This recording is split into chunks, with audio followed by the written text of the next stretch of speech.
everybody, this is Stuart with Wine on the Dime, and every once in a while, a boutique winery will be nice enough to send me out a sample of something to review, and today, Premonition Cellars stepped up, so stay tuned for their review of their 2019 Rosé of Pinot Noir.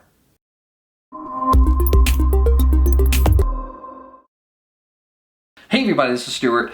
Before I begin today's video, if you like the video, then maybe think about subscribing, sharing it with your friends really helps too, liking the video, commenting, or just kind of waving at me from your screen, because sometimes I feel those emotions too through the interwebs.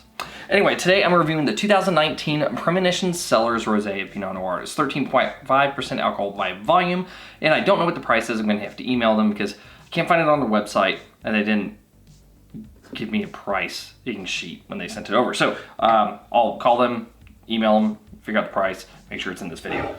No screw top, traditional cork. And this, like I said, this is a boutique winery. There are only 144 bottles of this wine made, and I'm going to be knocking that down to 143 left in this video. All right, so from a color, you're definitely medium, maybe going on. Gonna give you medium pink, no artifacts, no cloudiness. Okay, on the nose. Woo, interesting. Getting red apple, a little bit of cherry, a slight hint of volatile acidity, like a little bit of like a slight balsamic. Nothing that's out of range, just as noticeable. Slight fresh spinach note that I'm getting on it. There's also like a candied watermelon.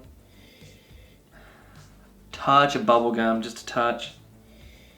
And maybe a tiny, tiny bit of peach. Just like the smallest amount of peach. But, I mean, it's interesting. I mean, from time to time I'll find some wines that present with some volatile acidity. I'm sensitive to it to a degree, if that makes sense. So like, I have a harder time picking it out on red wines than I do rosés and whites. I think it's because of the additional complexity and depth, and maybe even some of the malolactic funkiness that happens with reds. But with this, I was able to pretty much get it a little bit. Like I said, it's not out of whack. It's just, I have had so many rosés lately that don't present with that. I wasn't sure what to expect. So anyway, let's get to the taste. Lots of watermelon. Big, big, juicy watermelon. A little bit of strawberry after that. Bubblegum kind of shows up on the mid palate going into the finish, goes away very fast. The apple is mid palate too, but right up front you're just going to get smacked with a whole bunch of watermelon and strawberry, especially the watermelon. Medium plus acid, medium body, medium minus finish. Intensity on the nose, medium intensity on the nose, medium intensity on the palate. Really no tannins to speak of. It tastes like a dry wine. So let's get to the blick. Balance, you're in balance. I'll give you a point. Length, medium minus, no points there. Intensity, medium, half a point. And complexity, I'm getting some red fruit and getting a little bit of like a watermelon effect, tiny bit of bubblegum. Not getting any like citrus, not really detecting much stone fruit. I thought I was smelling peach, but I'm wondering if it was something else now because I go back and I don't get it. Yeah, so no citrus, no stone fruit. No tropical notes. I'm getting red fruit, a little bit of those melons. So you have some clusters, not a ton. I'll give you half a point. In the end, this comes out to good. This is a good wine, and if you do have a bottle of it, then you will enjoy it.